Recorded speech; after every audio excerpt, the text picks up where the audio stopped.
But we are advised 95% of the 2,600 buses to be replaced under the first round of awards will likely be electric. While the EPA has already begun handing out billions of dollars in federal funding to convert school bus fleets to electric buses, many important questions have yet to be answered.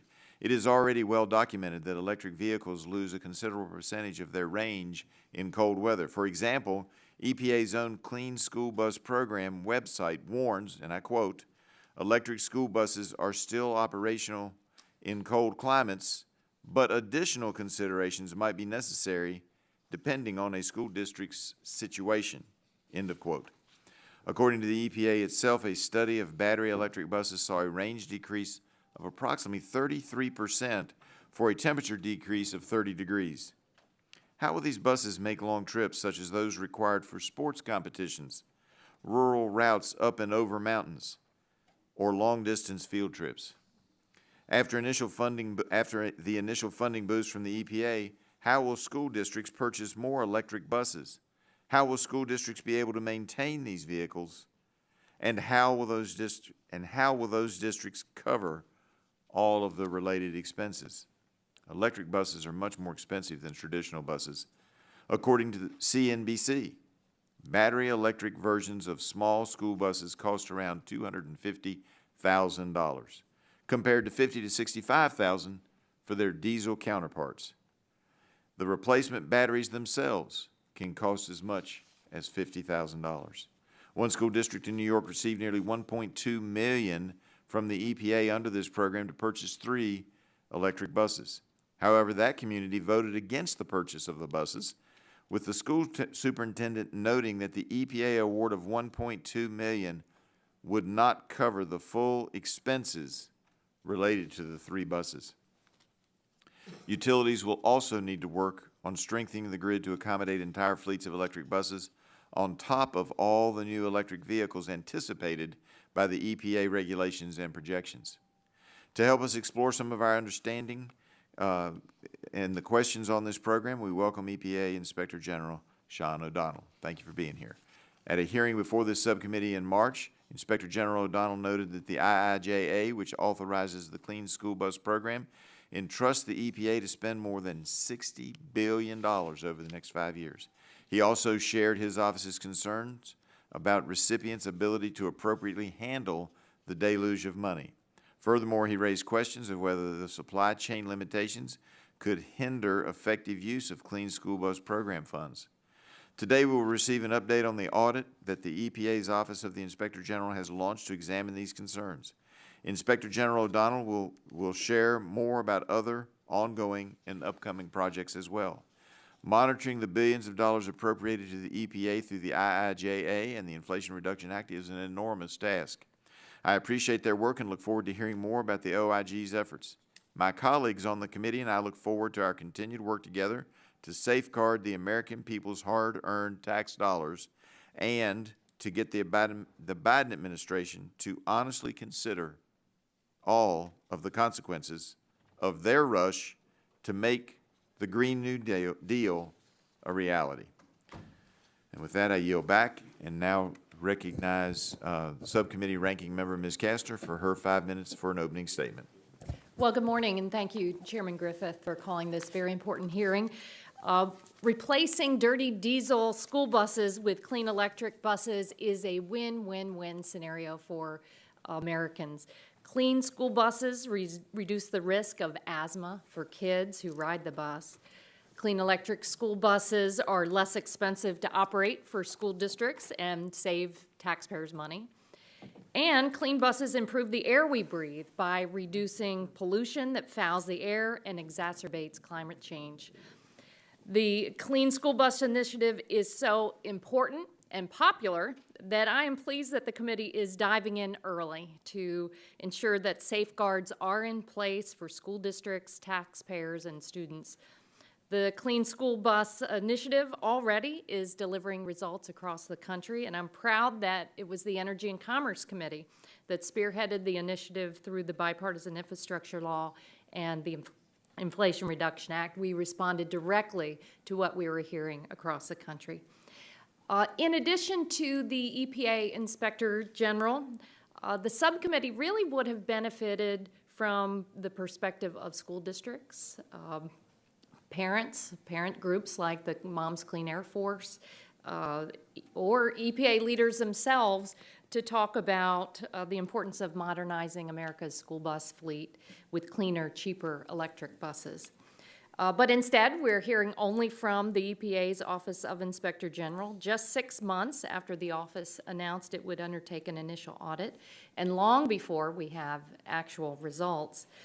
The IG's written testimony says that the review is incomplete.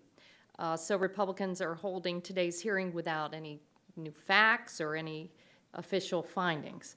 So that's why other perspectives really would have been helpful at this point. So while I look forward to learning more about the IG's future audit, we also should use this opportunity to highlight the benefits and popularity of clean electric school buses and ensure that students across America see the benefits, whether you're living in an urban community or a rural community.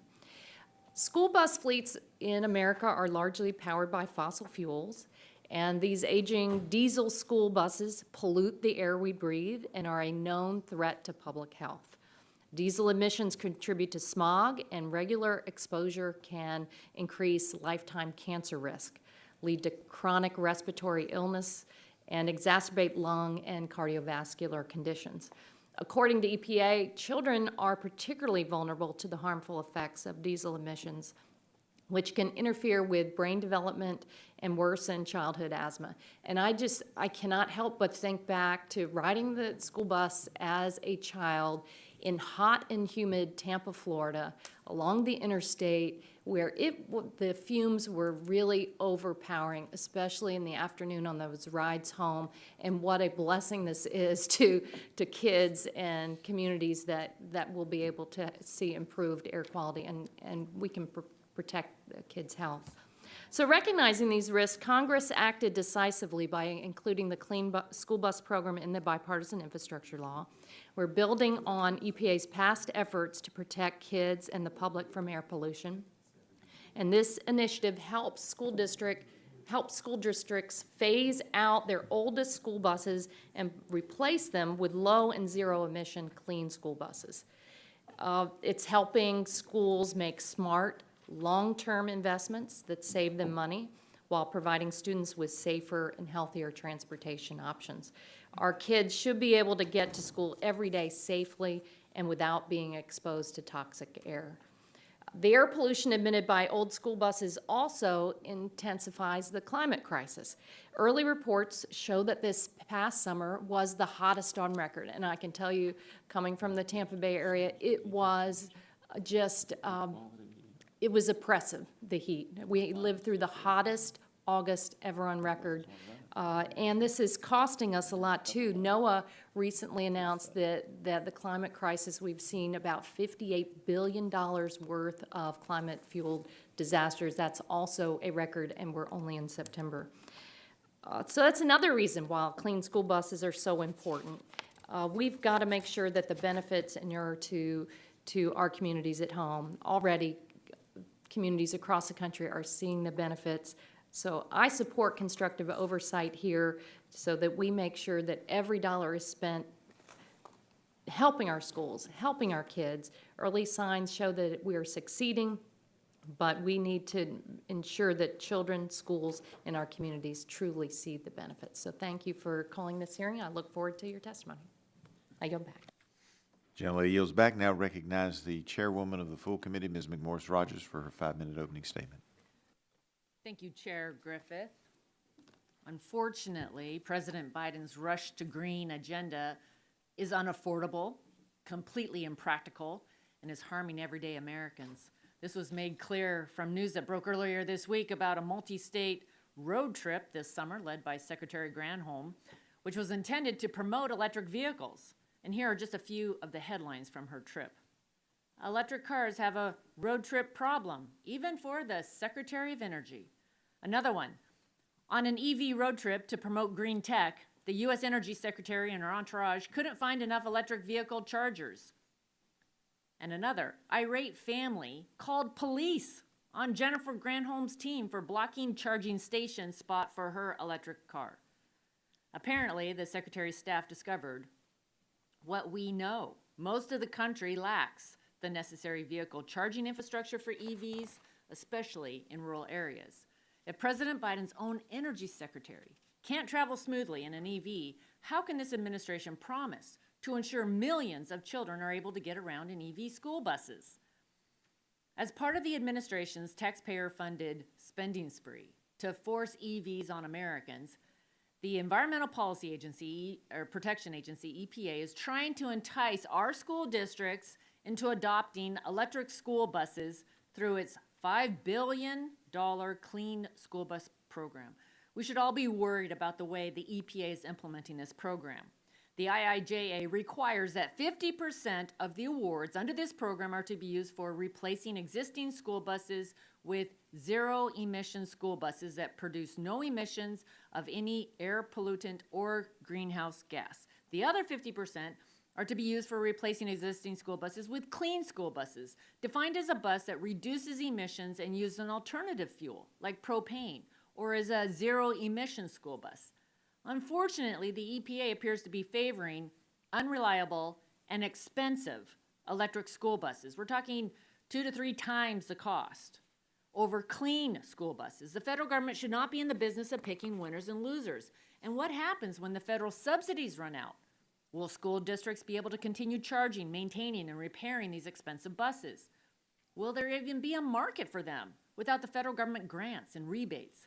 The fact is, these vehicles are more expensive, and the limited charging infrastructure and operational limitations, especially as a result of extreme weather, make these buses completely impractical in many parts of the country.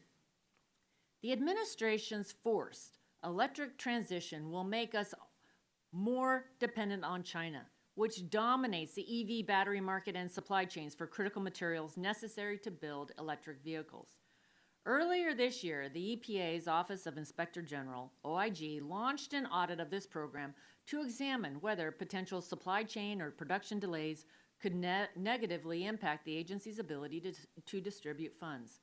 And this is just part of the unprecedented $102 billion the EPA received from the IRA and the IIJA. I had the opportunity to meet with the Inspector General last month to discuss the challenges ahead and OIG's efforts to safeguard taxpayer funds against waste, fraud, and abuse. And I look forward to continuing that important discussion today. Ensuring our children's safety should be the #1 priority for any program looking to improve student transportation resources. The unprecedented amount of taxpayer dollars was spent last Congress, and Americans must know, there must be transparency as to how it's being spent. Beyond this program, I have broader concerns with the EPA. While the EPA was created by an executive order, Congress never actually authorized the EPA. And apparently the EPA believes many times it doesn't have to take direction from Congress. I fear that it has replaced its own core mission of protecting human health and the environment with a harmful political agenda to force an energy transition onto American families and businesses who will suffer. I hope today's hearing will shed more light on this, which will unfortunately ultimately help us restore accountability at the EPA. I yield back. Chairwoman yields back. Now recognize the ranking member of the full committee, Mr. Pallone, for his 5-minute opening statement. Thank you, Mr. Chairman. I just have to start out by saying that the only way that we're going to have more electric vehicles, more electric buses, more clean energy buses, more EV charging stations, is if we build more and create more. And if we let China do it and say, well, they're way ahead of us and so we shouldn't bother, then we're only going to be in a worse situation. So I really don't understand the Republican mantra that, there aren't enough buses, there aren't enough charging stations. Well, then let's change it. Let's not just, say that, this is, we're going to go back to the past and continue we're doing what we're doing. Let's change it.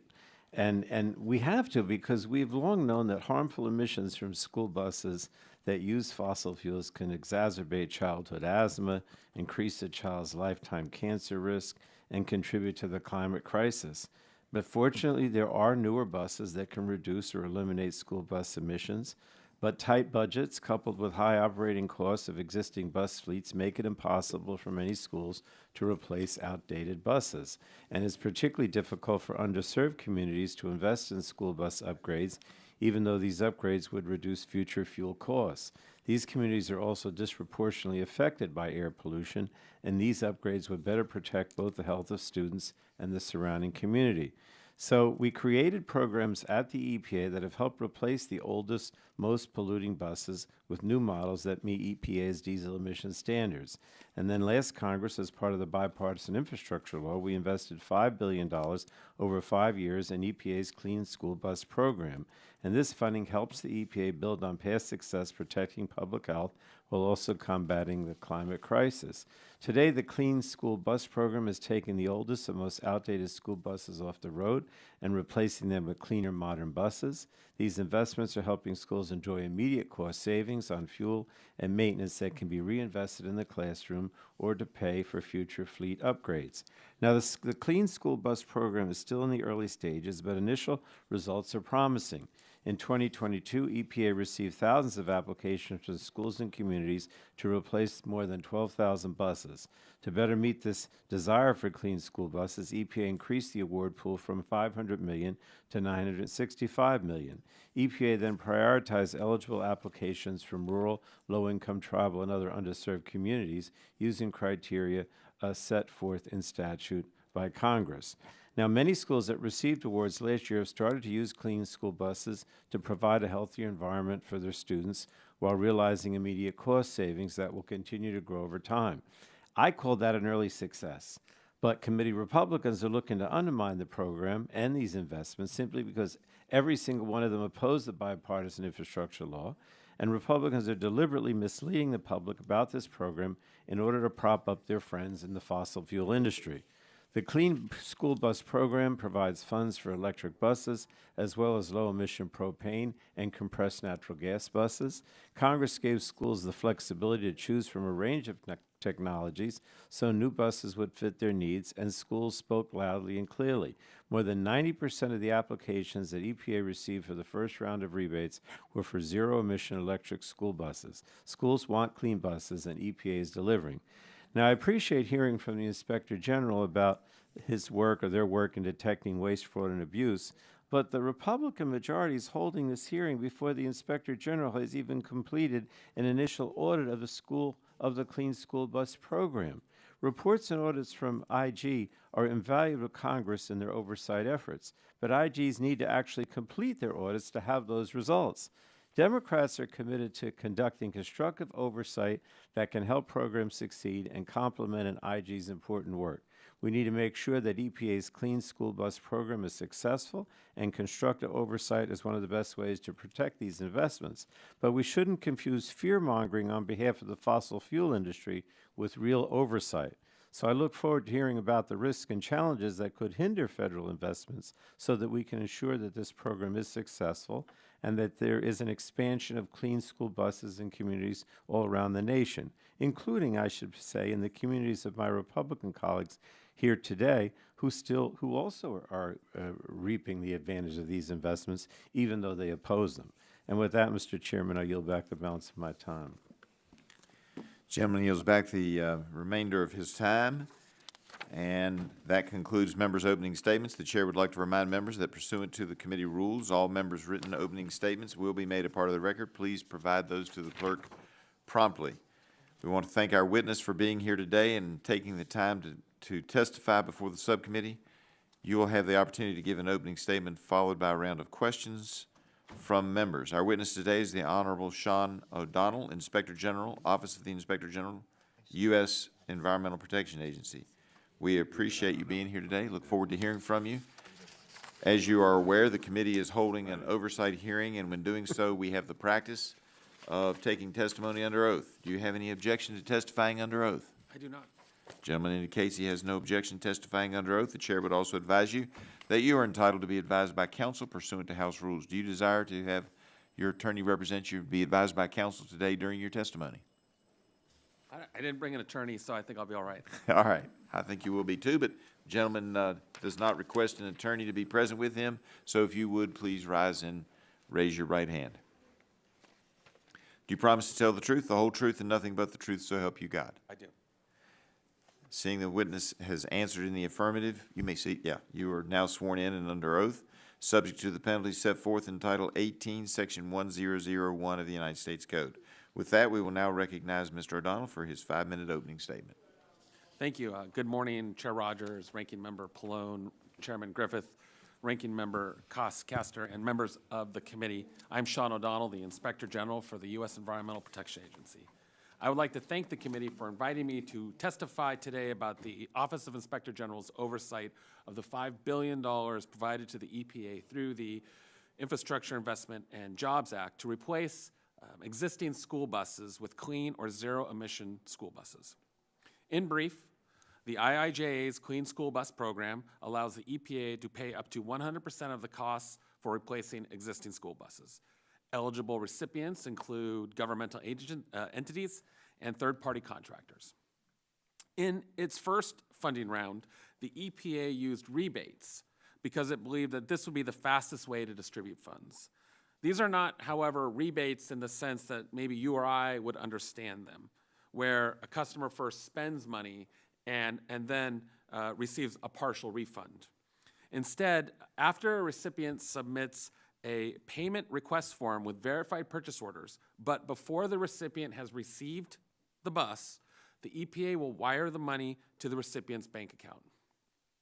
For this round, the EPA approved nearly $1 billion in rebates for around 400 recipients to purchase approximately 2,600 buses, 94% of which were electric.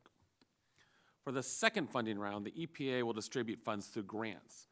Unlike these rebates, these grants are subject to the Uniform Grant Guidance and other audit requirements.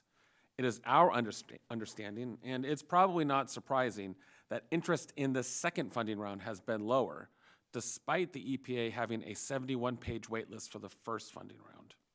The EPA has indicated that it might return to rebates for the third funding round. We are currently conducting an audit to determine whether potential supply chain or production delays could impact the EPA's efforts to disperse and manage these funds. While the results are preliminary, one noteworthy finding is potential delays related to the infrastructure needed to support the chargers, including the increased demand on local electric utilities. Furthermore, there was no mechanism in the application process to ensure that applicants had coordinated with local utilities before applying. This has had consequences, and perhaps not surprising ones, because around 1/3 of rebate recipients requested additional time to coordinate with local utilities. Our initial calculation, which will be subject to further verification, is that these extensions represent 502 buses totaling nearly $188 million in rebates. Yesterday, my office announced two additional projects, an evaluation of the EPA's selection of recipients for funding and an audit of the EPA's oversight of rebate recipients. We initiated the evaluation based on congressional concerns that the rebate selection process resulted in an imbalance in funded technologies. And we initiated the audit to determine whether the EPA has strong monitoring controls to ensure that rebate recipients are using program funds that are residing in their bank account for intended purposes. Finally, our investigators are busy identifying fraud vulnerabilities in the Clean School Bus Program, such as those involving funding delivery, school bus retirement, and third-party participation. Furthermore, we are leveraging data analytics internally to identify leads for our investigators and externally on our new website to inform the public of where their public tax dollars are going. Although I cannot discuss specific ongoing investigations, I can tell you that we are already conducting investigatory work in this area.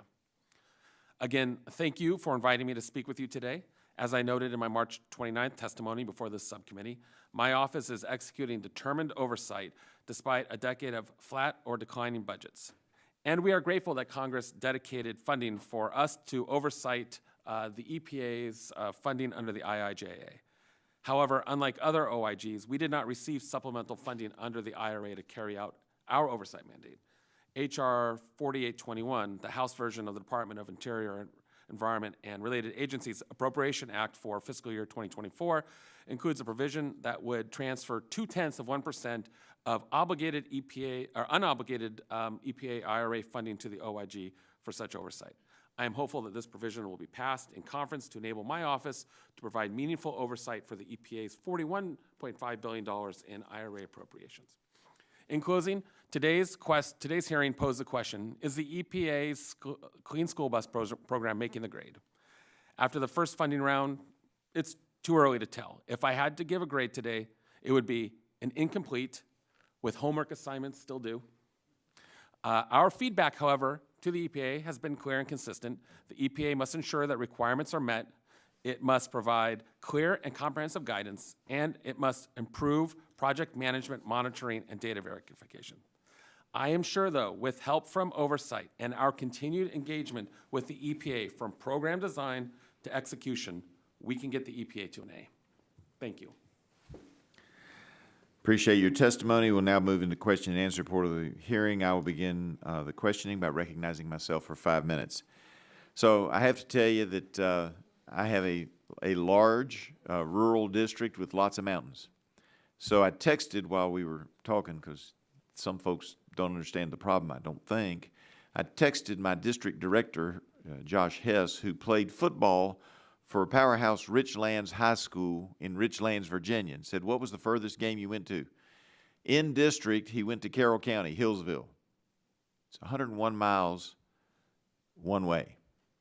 Now, it is true we've built tunnels to get through 2 of the mountains, so while there are still a lot of hills, the biggest of the mountains you can get around without too much trouble. But based on my research, and you tell me if there's something new out there, these electric school buses don't get from somewhere between 100 to 200 miles, depending on which make and which battery level you're at. And, of course, I already mentioned in my opening the cost of the replacement batteries. So you might not get back from the game if you take an electric school bus from Richlands to Hillsville. By the way, all of that's in the 9th Congressional District. And he told me also that the furthest they went when he got into the playoffs, they went to Brookville, which is a few miles outside of the district, but not more than about 15 minutes outside of the district at most. And that's 195 miles. You might get there, but you might not get back. So is this really practical for schools to have an all-electric fleet? Well, thank you for the question. The IIJA obviously expresses a intent of Congress that half that funding will go to electric school buses. The other half will go to clean school buses. But the data indicates, at least in the first tranche of spending, it's going to be about 95% electric. Isn't that accurate? Yes, that's right. And that's why we've undertaken our evaluation to understand how the selection process ended up in such an imbalance of technologies. My understanding at this juncture is that the EPA has exercised its discretion or its decision-making power under the criteria for that second half to determine that the zero-emission buses meet the definition of clean school bus. It is permitted under the statute, as I understand it, in lieu of the alternative fuel. And so, sir, as I was saying, this is what our evaluation is really going to start looking at, is what was the process that the EPA went through to determine how they were going to fund the buses. Because natural gas might work in my district. It might. I don't know. We'll see. All right. There's several other problematic aspects of the program. For example, if a school district does not have any 2010 or older diesel buses to replace, it may replace a 2011 or newer bus by selling it. According to the EPA, quote, income from the sale of the old bus will not impact the rebate amount, end quote. So let me understand this. The EPA is paying the school districts to upgrade buses that are not even a decade old, and then if the school district sells it, they get to pocket the profit or the cash. Is that accurate? That's my understanding as well. And as I had mentioned, our investigators are looking at all of the possible fraud vulnerabilities. This is the one I think we call the school bus goes round and round. And our concern would be that school buses get passed from one district to the next in order to justify a replacement for the government-funded replacement. And so these are the sorts of things that we will be looking at. We will help the agency look at. I want to be clear. I understand that the agency has some follow-up, that's conducting follow-up. The agency has taken some of the most advanced systems yet that they've employed in administering the rebates, but there's still a lot of work to make sure that these fraud vulnerabilities are not taken advantage of. Yeah, because it seems like that, some flatland district where the school bus might work for, getting around most of the area and doing stuff. And I recognize in the flatland area, it might work. In an area where you've got a moderate temperature, that this may very well be effective. But they can then sell their diesel buses to my district where the electric bus just probably ain't gonna function very well. All right. In your testimony, you also expressed concern with the so-called destruction protocol that school districts are supposed to utilize when scrapping, selling, or donating old buses, so they couldn't necessarily sell it to my district. How's the EPA currently planning to minimize risks such as recipients selling or keeping buses that are supposed to be destroyed? So my understanding is, as part of the process, and frankly, with respect to the rebates, is our view that there are very few touch points in the process. One of those touch points is completing a scrapping certification. That includes an identification of the bus by VIN and pictures of the engine receiving, sort of being put to rest, if you will. And the axle and the chassis, the back chassis being separated. So that's the extent to which there is verification that the scrapping protocol has occurred. We're not sure that that's robust enough. Like I said, we're still really looking into that part on an investigatory side. Well, and I've got to tell you, for a lot of my districts that are short on cash and really I represent a economically stressed region of the country, I'm not so sure selling them to those school districts at a discount isn't a better plan than scrapping them. But that being said, I yield back and now recognize Ms. Castor, the ranking member of the subcommittee, for her 5 minutes of questioning. Well, thank you, Mr. Chairman. Thank you, Mr. O'Donnell. It's good to see you again. The EPA's Clean School Bus Program is a clear example of what we can do, I think, when Congress listens to our communities back home and we combine it with American innovation and know-how, because this important initiative is taking polluting school buses off the street and cleaning up the air for our kids as they travel to and from school. It's helping school districts save money. So it's really a win-win-win, I think, for our communities. Are school districts required to apply for the Clean School Bus grants and rebates? No, they're not required to. Okay. EPA also has a very important public health mission. So evaluating the health benefits of clean school buses can inform our ongoing work to keep kids safe and ensure that our communities have clean air.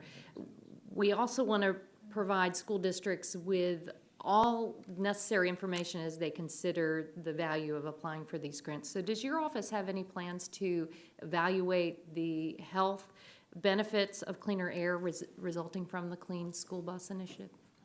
I know that EPA speaks to that. That's a difficult thing to obviously measure.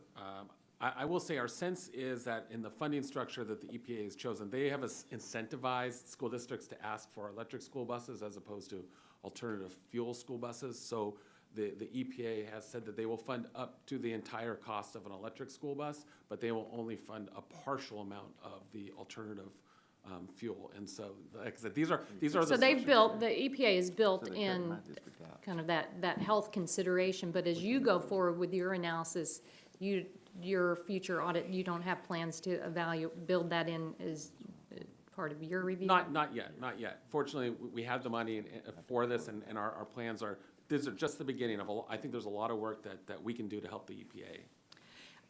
Diesel school buses also are contributing to the higher cost driven by the climate crisis, and replacing old buses helps us move forward on our climate goals. And the transportation sector is where we know what we need to be doing, and it's probably a little easier than some of the other sectors. Industrial sector, we don't have a lot of the answers yet.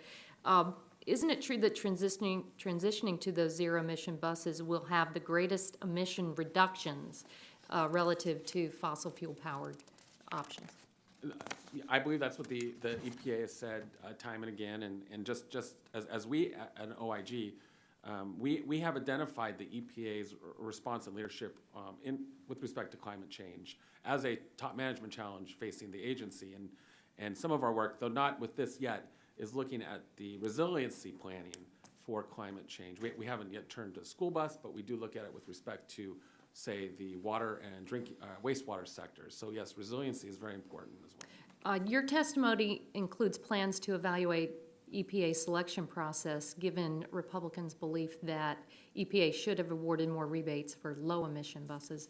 What % of applications EPA received during the first round of awards were zero-emission school buses? It's my understanding, I think about 90% as far as what I've read from the EPA.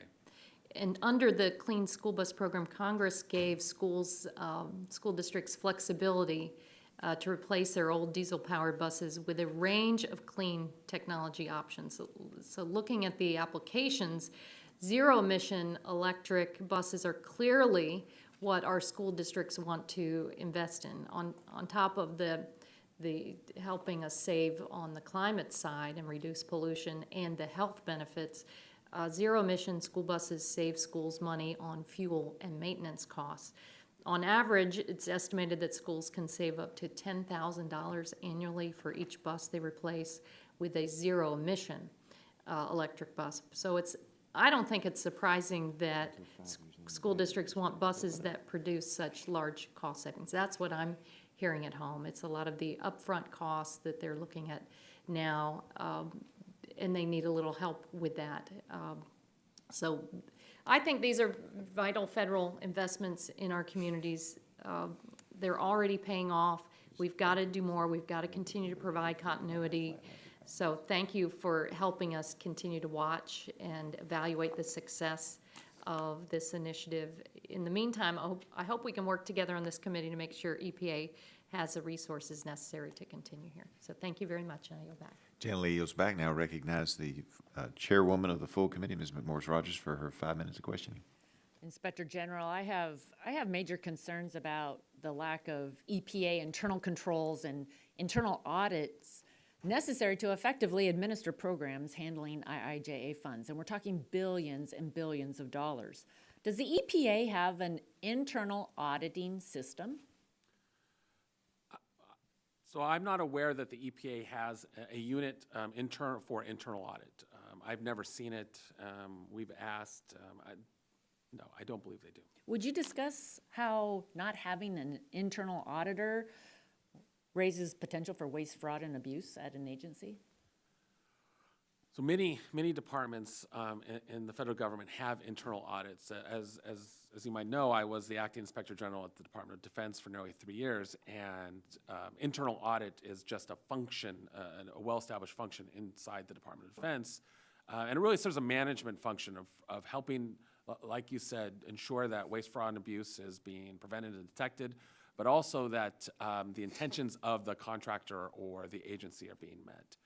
So it is a really important management tool, and I want to contrast it with what our role is. So yes, I have auditors. Yes, we do audits, but we do oversight. We do oversight, and we report not just to the administrator, but also to you all. And that puts us in a fundamentally different position from internal audit. Thank you. The EPA's annual appropriation for fiscal year 2023 was just over $10 billion. The Inflation Reduction Act and the Infrastructure Investment and Jobs Act provided EPA a combined $102 billion, 10 times the amount of funding EPA is used to. To your knowledge, does the EPA intend to create an internal auditing system to monitor this unprecedented amount of money it's received? Not that I know of. Under its 2022 rebate program, the EPA funded 2,408 electric school buses compared to 109 propane buses and 16 compressed natural gas buses.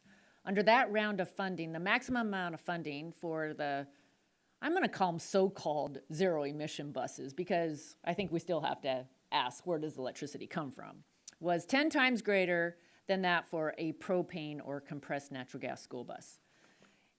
In its response to our letter about this, the EPA stated that they would continue to follow the IIJA and would, quote, award grant and rebate funds in response to the school bus types that school districts express interest in purchasing. However, it's clear from the latest round of funding that the EPA plans to continue to favor electric school buses over propane and compressed natural gas buses. For example, the EPA has indicated it would make funding available for electric charging infrastructure, but not propane or compressed natural gas fueling infrastructure. Additionally, the EPA has ruled that model year 2011 or newer buses and 2010 or older gasoline buses can only be replaced by electric buses. Finally, EPA announced that it provides as much as 10 times the funding for zero-emission school buses as propane school buses under the latest round of funding. Mr. Inspector General, you mentioned in your testimony that your office plans to review the EPA's selection of recipients under this program. Will you be examining why EPA is choosing to favor electric buses over propane when the law allows for both? Right, and as you alluded to, I think Representative Castor also pointed to it. For that half of funding that's going to clean school buses, there are factors that need to be considered. The lowest cost, local conditions like weather, bus routes and the like, the efficacy of emission reduction and sort of the technology growth. And what we will do is make sure that in making the funding decisions, the EPA is abiding by the criteria that Congress set forth in making those determinations. Okay, are you able to share any more details as to your review to EPA's selection of recipients? No, I can speak to the numbers that are public. As we just heard, 90% of applicants asked for zero-emission electric buses. 94 were awarded. I think if you look at the funding structure, as I said, there is a sense in which the EPA has incentivized school districts to ask for electric school buses and that they will reimburse the entire cost of an electric school bus, but it appears only a partial for alternative fuel. I think we'll kind of get into the understanding maybe of the why school districts, some school districts made those decisions. But we just announced yesterday, so I know we're all excited. I'm very excited about it. We've done some preliminary research, and as we start to have findings like we are here, I'm always happy to talk about what we're seeing, because I don't want to, I'm not out to hide things. And I would also add too, just a brief point. The EPA has engaged us in the program design since the very beginning, right? They've followed OMB directives. And so while it might seem like, oh, it's early for you all, in fact, the EPA sees value in talking to us from the very beginning and hearing from us. And I think Congress benefits from that as well. Thank you. On behalf of hardworking taxpayer families that I represent in Eastern Washington, thank you for being here and your work. I yield back. Now recognize thank you for yielding back. Now recognize Ms. Misikowski of Illinois for her 5 minutes of questions. Thank you, Mr. Chairman, and thank you, Mr. O'Donnell, for being here today. I believe that the school bus program is really a crucial way to make our community safer and our children safer. And I represent a district in Illinois which has happily embraced the program. Illinois school districts that applied in the first round of rebates now have 120 clean school buses that are out there. I know that in the Chicago area that I represent, there are 14 school districts in the Chicago area, so obviously they're also from around different parts of the states. And meantime, we have 69 school districts in Illinois that are on waiting lists, so I know that many are going to want to participate in this. We've heard from some bus drivers who say that they find that on the bus now things are quieter, that students seem to have a more calm environment.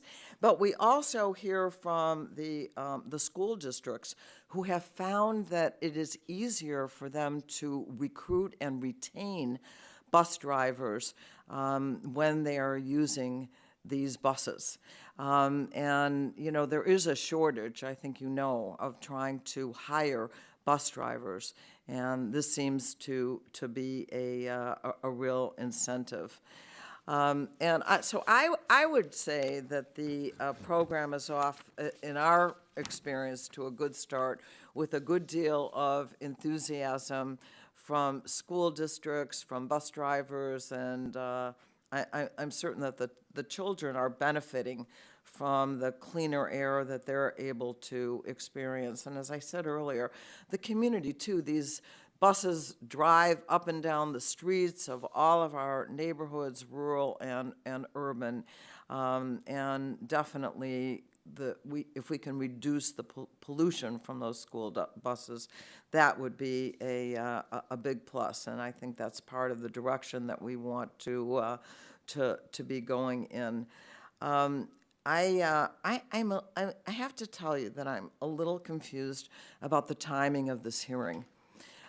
You are in the midst of an audit, as I understand it. You are doing investigations, which at this point, I understand that you don't really want to share with us. So I'm not quite sure why we're having this, because I think all of us would agree that we want to make sure that this program is functioning well, that taxpayers are getting what they need, and that we are answering all the questions that need to be. So it's not that I don't agree that you do the audit and that you do the investigations.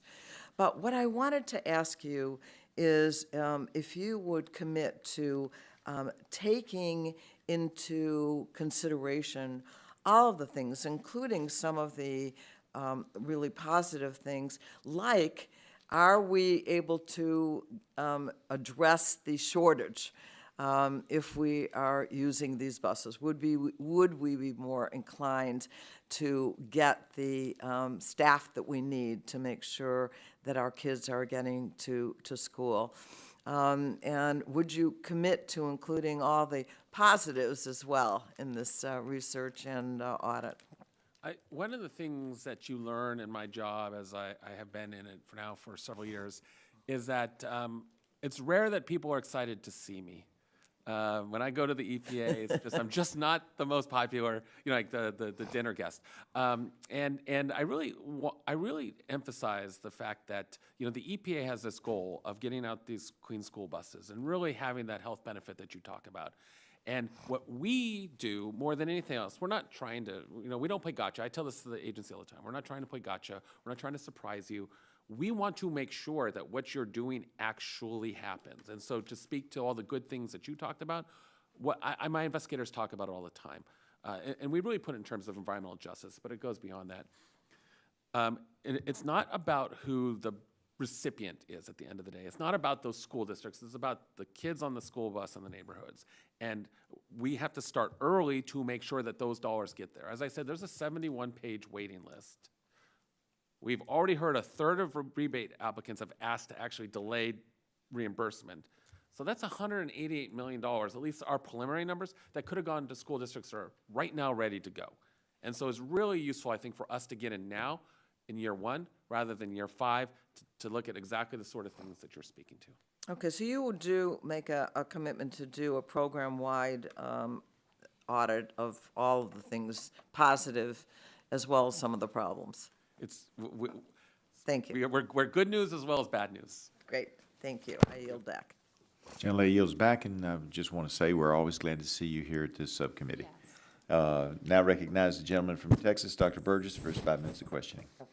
Thank you, Mr. Chairman. And representing one of those flatland areas that you talked about, we have a different problem in that many of our communities are located long distances from each other. While we don't have to traverse a mountain range or look for a mountain tunnel, we might have miles and miles of Texas to get across to get from one location to the other. I was concerned when Mr. Griffith was talking about the football team taking the electric bus to an away game. A lot of those games are going to be played during the late fall and early winter. And I don't know if the buses work as well in cold temperatures or if the battery life is affected by cold temperatures. I suspect that it is.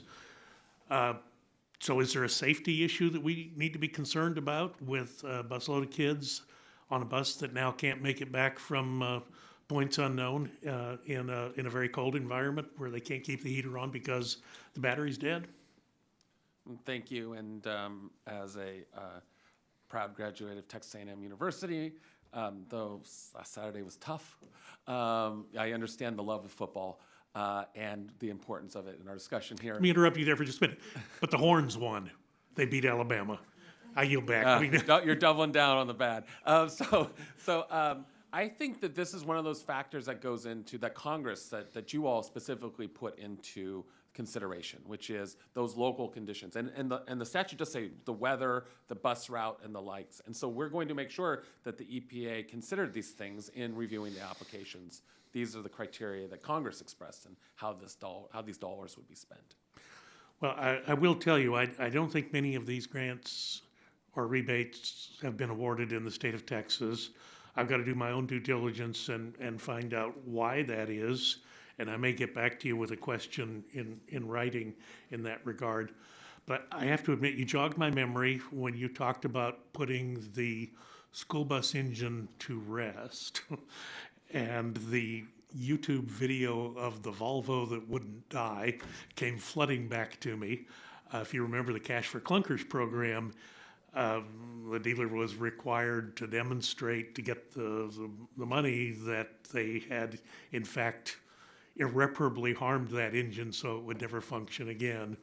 And then the little Volvo that could, they drained the oil out, they put the liquid glass in, and the damn thing wouldn't stop. I mean, it just kept chugging away. Is that what you're talking about with these school buses? Partly. I think there's that aspect of the destruction of the older diesel school buses, and then with respect to the ones from 2011 and to us, whether those are being appropriately handled. I don't think double dipping is allowed. You can't replace the same bus twice, and we will work with the EPA to make sure that they're not being defrauded in that regard. But when in part of your answer to one of Mr. Griffith's questions, Chair Griffith's questions was he was concerned about, I think, that aspect of double dipping.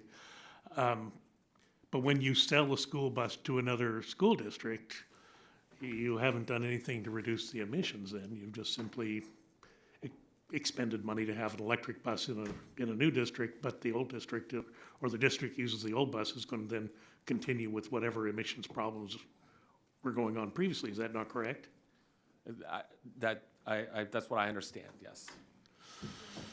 But in any case, you are going to, is this already occurring where they're poisoning older buses with liquid glass? I mean, so this is a carryover of the DARA program, which replaced dirty diesel in general, but 40% of that went to school buses, and so there's some experience in retiring these older buses, and I should say the scope of that is we're talking tens of millions of dollars, and now we're talking billions of dollars. So the EPA really has this work cut out for it, and making sure that the school buses are being retired appropriately. Now, you mentioned in your written testimony, and I apologize for having to be back and forth with another hearing that we've got going on about the rebates and the fact that that's an unusual or a different type of arrangement than has previously been entered into. Are you finding now with transitioning to grants, which my understanding is that is going on, are you finding that is more auditable to be able to look at those grants? The grants, awarded grants will of course be done consistent with the Uniform Grant Guidance and other requirements. The rebates do not. Rebates are the riskiest way to distribute money. And so that, for us, when we, the EPA has made a decision to use rebates in the first round, possibly use it in the third round. That's their decision. Our, of course, role is to make sure that they're not being defrauded in issuing. The EPA also has a mission in that as well. But, yes, just to short answer, obviously, rebates would give any Inspector General discomfort. Well, Mr. Chairman, I just have to say, in Texas, we've had a pretty hot summer. School already started at the early part of September with still 110-degree days. The problem we encountered, lots of solar energy was being generated, which is a good thing. But then people get home and the sun goes down, they crank up the AC, and the grid got into trouble. If we plug in a bunch of school buses when after the evening run, I mean, that's going to be a problem too, is additional strain on the grid. I hope someone is looking at that. Thank you, Mr. Chairman. I yield back. Gentleman yields back. Now recognize Dr. Ruiz for his 5 minutes of Thank you. question. Thank you, Mr. Chairman. The infrastructure law did indeed have a lot of money to fortify the electrical grid. So in anticipation of electrifying our economy, we put in money to fortify the grid precisely for those efforts. And if we could get the Republican support and their hands off of that money in repealing it, then I think that we would address with anticipation the high demand, which is a good thing, a good problem to have, especially when we want to go with a renewable energy economy. The EPA's Clean School Bus Program is a successful and popular program that follows through on the Democrats' commitment to the clean energy transition. The bipartisan infrastructure law provided funding to EPA so that we can help school districts replace their old diesel buses with clean school buses. And last October, EPA announced that 400 applications were selected for awards to replace thousands of old buses, including in my district, the Coachella Valley Unified School District. And I'm proud to say that I supported their application, and this funding that they received will help provide students in my district with a safe and cool ride home because they have no air conditioning in the desert with 115, 120 degrees Fahrenheit weather for weeks. This is essential for students in my district where, of course, temperatures can reach extreme levels, and it is imperative that students have school buses equipped with air conditioning. Additionally, not only is this program helping us fight to protect our children from heat-related illnesses, but it also will help us address climate change by fighting for the health of our environment. Early evidence is promising as schools realize projected cost savings by not having to entirely rely on diesel and gas-powered school buses. This is important for rural and impoverished schools. Unfortunately, today I've heard incredibly misleading statements about how the bipartisan infrastructure law requires the EPA to administer the clean school bus funds. And I want to take this opportunity to clear up any of misunderstandings about these requirements. So, Mr. O'Donnell, Congress required that half of the awards made under the program go to clean buses that have zero emissions, while the other half be delivered to clean school buses that Congress defined as having low and zero emissions. So I think we were clear, but there seems to be some confusion on the other side of the aisle. I want to make sure we're on the same page. Does the statute require the EPA to evenly split funds between low and zero emission school buses? Yes.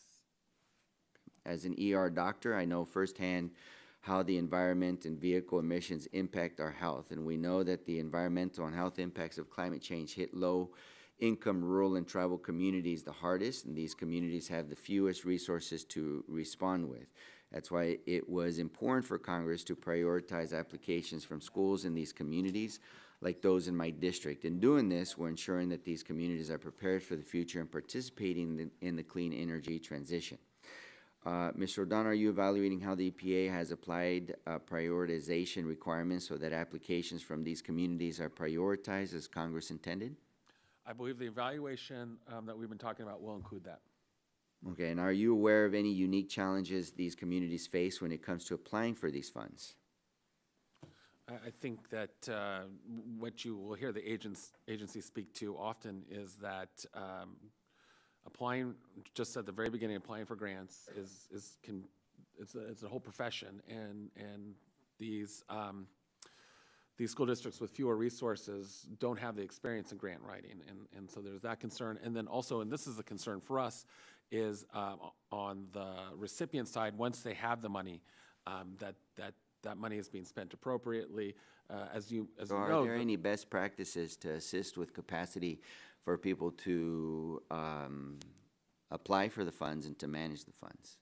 Any best practices out there? Well, I think the agency has really gone out and encouraged applicants. They have information sessions for grant applicants. In fact, we participate in those to the extent that we did fraud awareness briefings so that the school districts are familiar with what sort of the red flags are and doing. Remember, it's not only just school districts that are applying, it's third-party contractors who can apply. And so that adds a layer of complexity in the relationships And so if we can help the school districts understand what the potential for fraud is, that'll help them get that. I yield back. Gentleman yields back. Now recognize the gentleman from Alabama, Mr. Palmer, for his 5 minutes of questioning. Thank you, Mr. Chairman. Let me push this back a little bit. I think it's a little overcharged.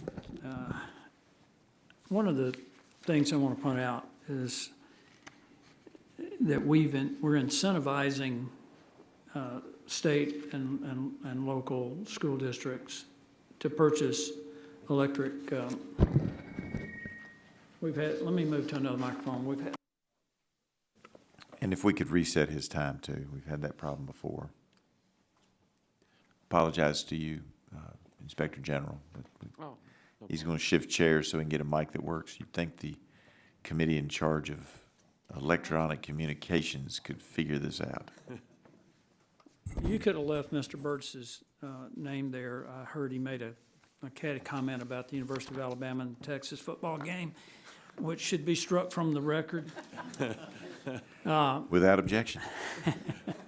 Well, my point is that we're incentivizing these schools to purchase buses that are not living up to the expectations. And I have an article here where officials in Ann Arbor, and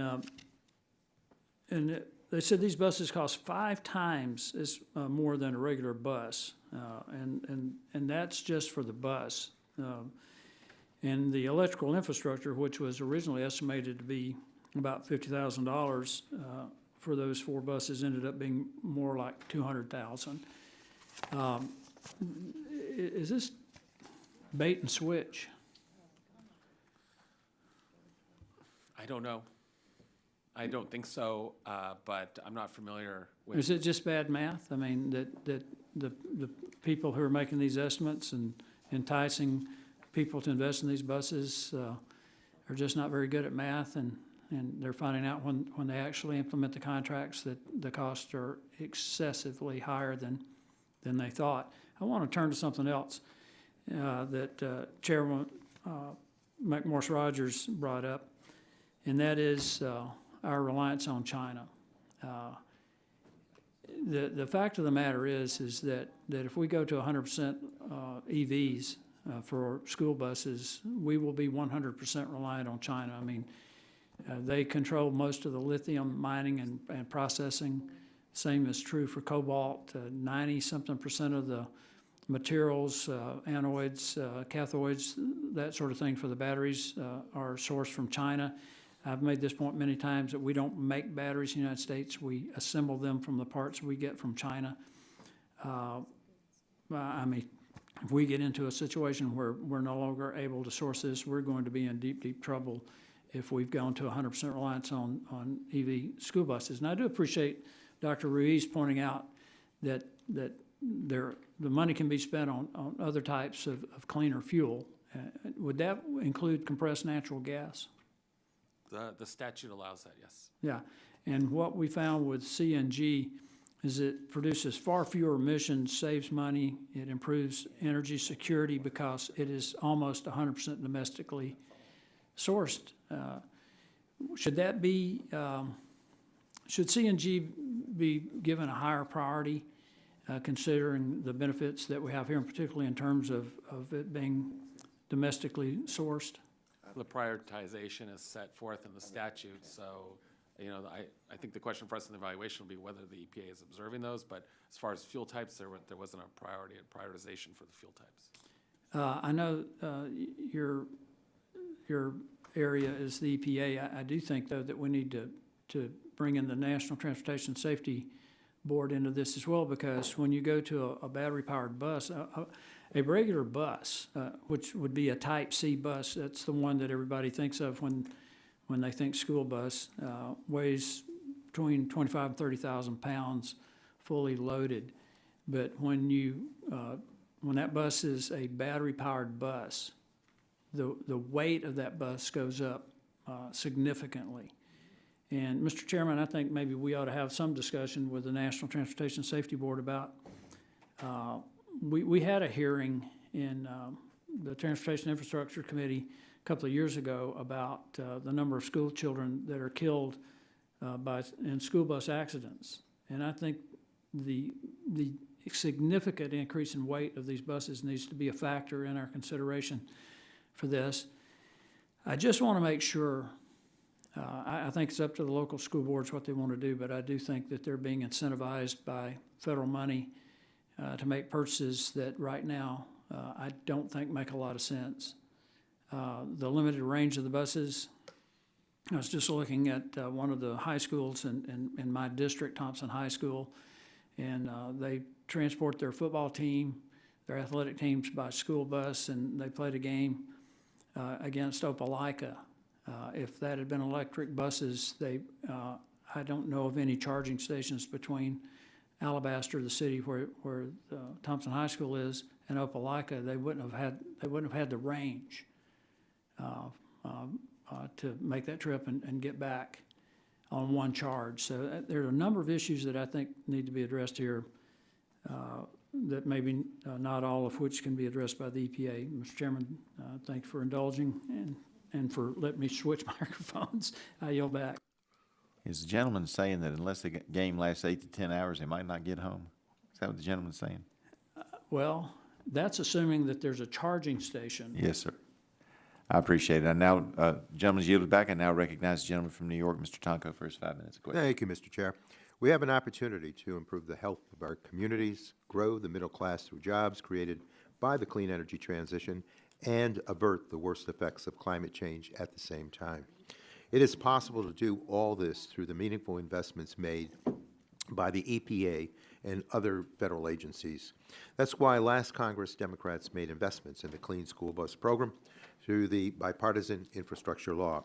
When we invest in clean, zero-emission buses for our schools, we are prioritizing the health and well-being of our children and our communities while also growing our domestic manufacturing base. I am proud of the work the Environment Subcommittee did to help develop and enact this program, and it's already working. Earlier this year, I joined Regional Administrator Garcia and Leonard Bus Sales in Saratoga Springs, which is working to deliver 17 electric buses to 6 school districts across New York State. And I do want even more of our communities to benefit from this opportunity. So, Mr. O'Donnell, I completely agree that we must make certain this program is implemented effectively, and I do know EPA shares that goal, and the team there is working diligently to ensure that every dollar counts. And as part of effective implementation, it is critically important that these investments reach the communities that are most in need. As you know, the law allows EPA to prioritize applicants that support low-income, rural, and tribal school districts. So, in your testimony, you stated that your evaluation will look at the program's selection process. Will this include any analysis of or recommendations for how EPA can ensure that funds are reaching the communities most in need? I believe it will consider the use of those prioritization factors that you mentioned. Okay, thank you. And as you know, the administration has adopted the Justice 40 commitment, which seeks to provide 40% of the benefits of programs like this one to frontline and underserved communities. I believe an evaluation of the program's effectiveness and its selection methods should address whether Justice 40 goals are being achieved. And if EPA is not meeting those targets, I hope the selection process recommendations that you will consider providing will address how we can do better on this front. So, Mr. O'Donnell, do you believe that fulfilling the agency's environmental justice goals is important in the evaluation of the program effectiveness? In fact, we have spoken as a top management challenge to the EPA environmental justice, and with respect to in the lead up to these programs, we've issued lessons learned, including lessons learned on DERA, that the agency needs to have actual performance measures in these programs. I don't think we'd want the performance goals for this to be just get the dollars out or just get the school buses out, but that we're actually addressing the sort of targeted, prioritized funding and support that you're speaking to. Mm-hmm. And all Americans, regardless of their zip code, deserve the benefits that cleaner air and healthy communities provide. And the Clean School Bus Program is an important part of that effort. So constructive, targeted oversight can indeed help ensure this program succeeds so that everyone, our children and all involved, benefit from the clean buses. With that, Mr. Chair, I thank you and yield back. Gentleman yields back. Now recognize the gentlelady of Florida, Ms. Kamick, for 5 minutes of questioning. Okay, there we go. I don't know if that's working. I can hear you. I know, well. Well, I appreciate it. Thank you, Chairman Griffith, for hosting this hearing today. Thank you for appearing before the committee. I know we've covered quite a bit here today on this issue, so I want to dive into a little bit of a niche issue. So I understand that this program provides funding for school districts and other recipients to replace their existing buses with zero-emission or clean school buses. However, how are these recipients able to afford to repair and maintain these buses is a huge concern. As I've been chatting with superintendents in my district, this has been a reoccurring theme and question. For example, a public school system in Ann Arbor that adopted electric buses reportedly experienced a lot of, quote, performance issues. Additionally, a California public transit authority that adopted electric buses reportedly saw more than 1/3 of its fleet inoperable on one particular day.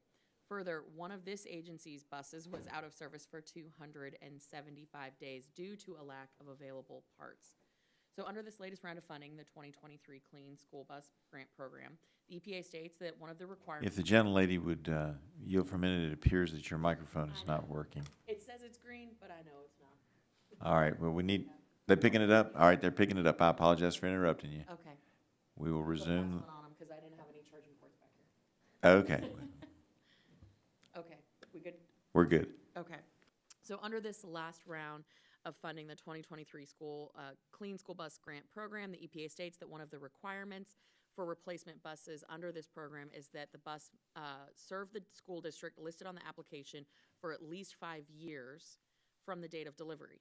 So is your office, one, aware of any concerns that school districts or other recipients may not be able to afford the upkeep of these buses and may not want to, or be able to afford to keep them for 5 years? And let me add a caveat that if you do a quick Google search, there is a number of articles and situations that you can find around the country where the contractors who are servicing these contracts and these fleets, they don't even have enough technicians to service the fleets, which is perpetuating this problem.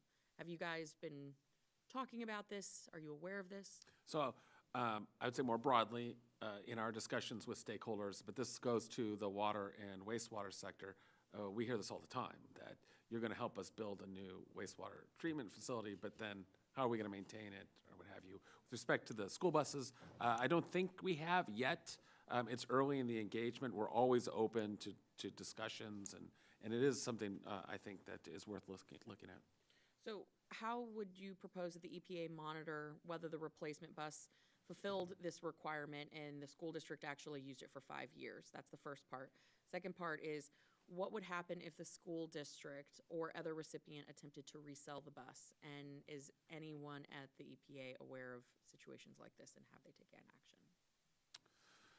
I'm not aware that what the EPA's plans are with sort of post-funding performance. It's an issue that we always raise with the agency, regardless of the program, that it needs to have better program management and performance measures. And so this is one of those areas. We've spoken to it generally in our lessons learned as they've run up to this, and I'm sure that in the course of our oversight, as we sort of get to that part, we will look at how they're measuring performance afterward.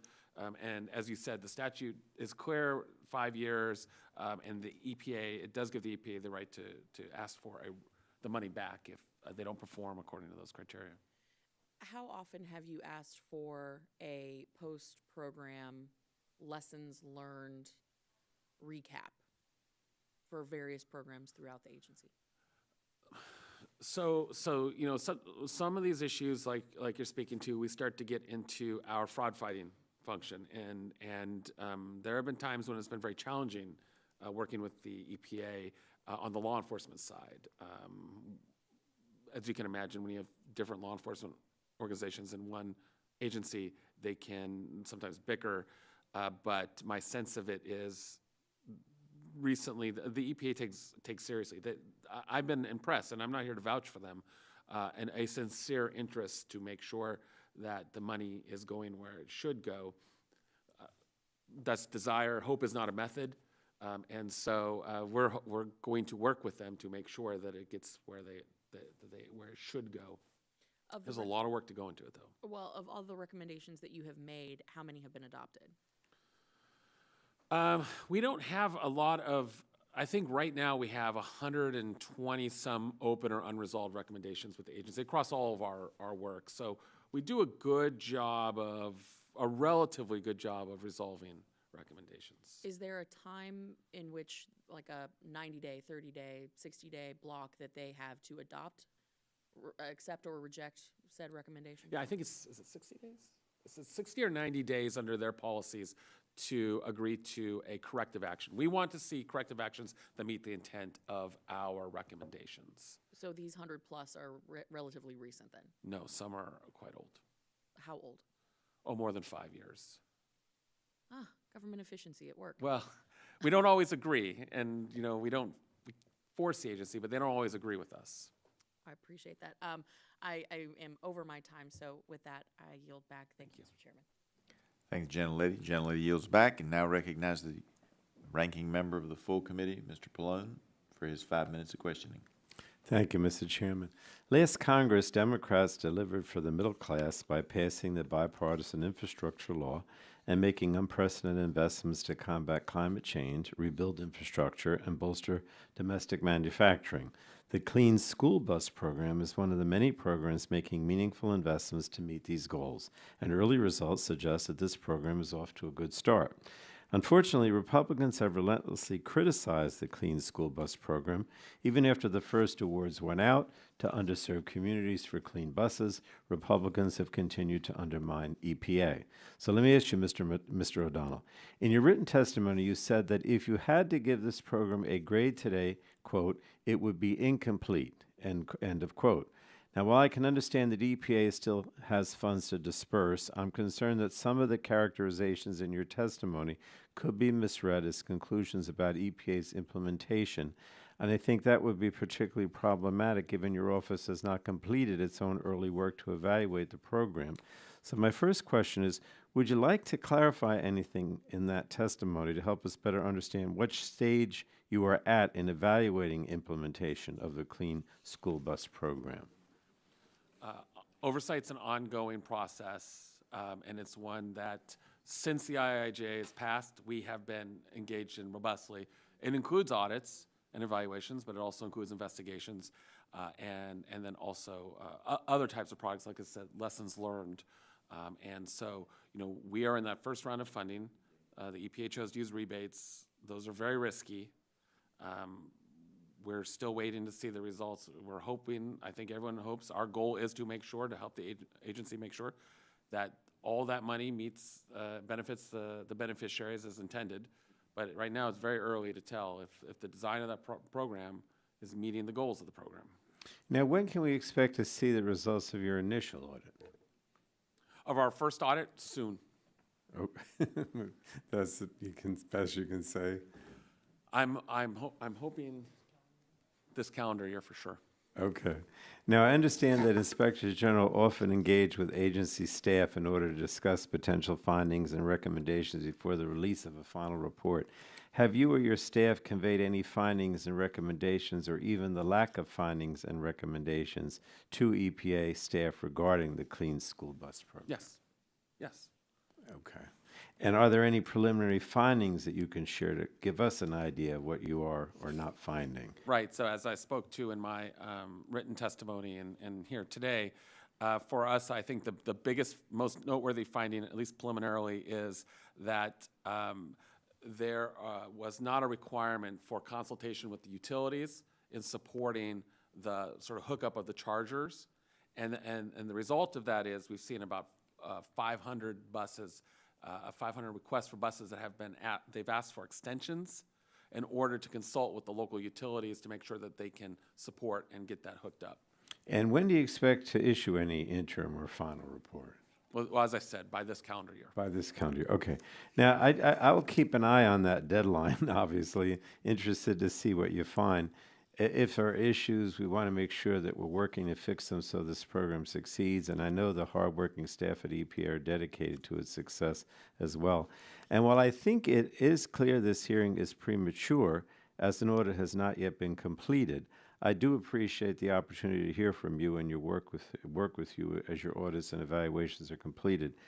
We all want the Clean School Bus Program to be successful because it is protecting children in the communities where we represent, and good oversight can be a big part of ensuring that success. So again, let me thank you, and I'll yield back my time at this point. Gentleman yields back. Now recognize the gentleman from California, Mr. Cardenas, for his 5 minutes of questioning. Thank you very much, Chairman Griffith, and also Vice Chair Lesko and Ranking Member Castor for allowing me to wave on today. And thank you, Inspector General O'Donnell, for being here and answering our questions. While I'm excited to discuss the promise of this amazing program, I wish this hearing was conducted in better faith by my Republican colleagues, as your full report is yet to be done and your audits are still ongoing. That's why I will use my time as an opportunity to discuss the many benefits of this extremely popular program. More than 20 million students across the United States ride the bus to school every single day. This poses an issue because riding diesel buses exposes children to significant air pollution, leading to higher rates of respiratory illnesses and health complications. Last Congress, we offered a solution. We made $5 billion available to schools through the school bus program, Clean School Bus Program, in the bipartisan infrastructure law to replace diesel buses with clean, low, and zero-emission school buses. As the sponsor of the Clean Commute for Kids Act, which was the genesis of this effort, I paid particular close attention to the roll out of the program to ensure that it is operating the way Congress intended. At the launch of the Clean School Bus Program last year, $500 million was made available out of the first initial $5 billion Congress provided. The response from school districts was nothing short of tremendous. School districts in all 50 states jumped at the opportunity to receive clean school buses through this program. This includes Democratic and Republican districts spanning urban, suburban, and rural communities. Demand has been great in every state. The EPA received more than 2,000 applications for the initial $500 million funding opportunity. Applications totaled more than $4 billion in requests for over 12,000 buses, 90% of which were for electric school buses. And it's up to the locals to decide what they want to apply for. It's not required that they apply for electric school buses specifically. The EPA responded to this overwhelming demand by increasing the funding for this first round to nearly $1 billion. And still, applications for approximately 8,500 electric school buses went unfilled after the first round of awards. Despite this data and this clear demand, my Republican counterparts perpetuate false narratives about the program, many of which we have heard today. When Administrator Regan testified regarding the EPA's fiscal year 24 budget earlier this year, I asked him about the Clean School Bus Program. He reminded the committee that it's a voluntary program, one that has granted applicants electric, propane, and compressed natural gas buses. Under the program, schools can choose the technology that best suits their needs. Choice is embedded in this program, and thus far, school districts are overwhelmingly choosing electric school buses. Nearly all of my colleagues on this subcommittee on both sides of the aisle represent school districts that have applied for funding under the initial rebate program. A clean ride to school for kids should not be a partisan issue. The school districts we represent don't see this opportunity as red or blue. Our school districts are sending us a clear message. They are ready to replace dirty, dangerous diesel with cleaner vehicles. To help achieve a clean commute for kids, it's on us to provide a strong program that is equipped with adequate resources to meet the monumental task of cleaning up our nation's school bus fleets. That's why, along with 110 of my congressional colleagues, we wrote to the leaders of the House and Senate Appropriations Committees to build off the down payment made in the bipartisan infrastructure law by requesting an additional $300 $300 million for the Clean School Bus Program in fiscal year '24. That is also why I welcome good faith, constructive congressional oversight and hope we can stop wasting time on these misguided fishing expeditions into programs that are benefiting our communities and most notably our little children across America. Inspector General O'Donnell, thank you again for your time. And today I look forward to having the opportunity to review and discuss the results of your office's audit of the program when it is completed. And with that, again, I thank you so much for your dedication. You have a career of being an amazing public servant. I know that you are in a very important position, and I look forward to your report, and hopefully we'll have you again when your report is complete. Thank you, and I yield back. Thank you. Gentleman yields back, and appreciate his questions. It appears that we have no additional witnesses at this time. I'm not expecting any of you. You expecting anybody else? Okay. That being said, I ask unanimous consent to certain the record documents included in the staff hearing document list. Without objection, that will be the order. Seeing no further members to ask, I would again thank our witness, to ask questions, thank our witness for being here today. Appreciate your time, appreciate your input.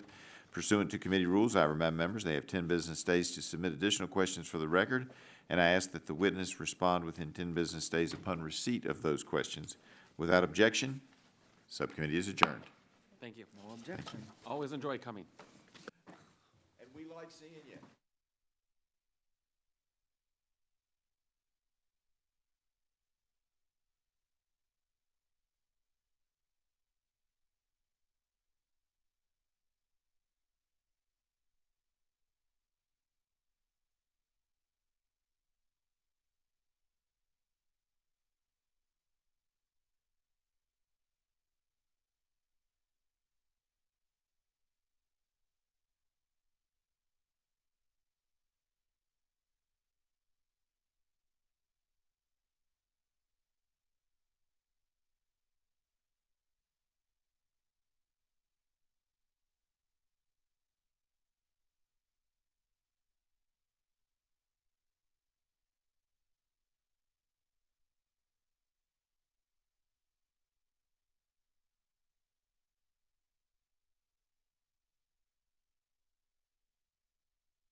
Check, check, 1, 2, check, check, 1, 2, 1, 2, 1, 2, 1, 2.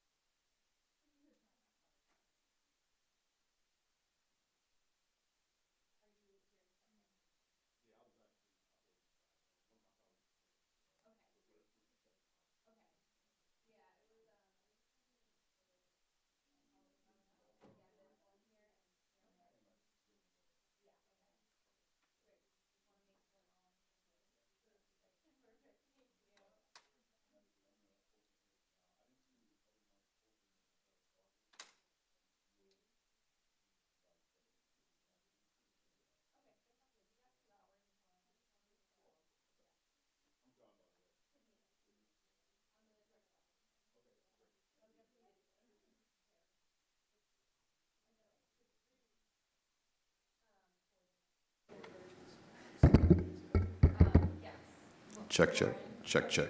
Oh, yeah.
Got that guy's name in my head now. From Pennsylvania, Cavalcante. He's got an interesting name. Who did? So the fugitive in Pennsylvania, his name was Cavalcante. So I've got it stuck in my head. Cavalcante?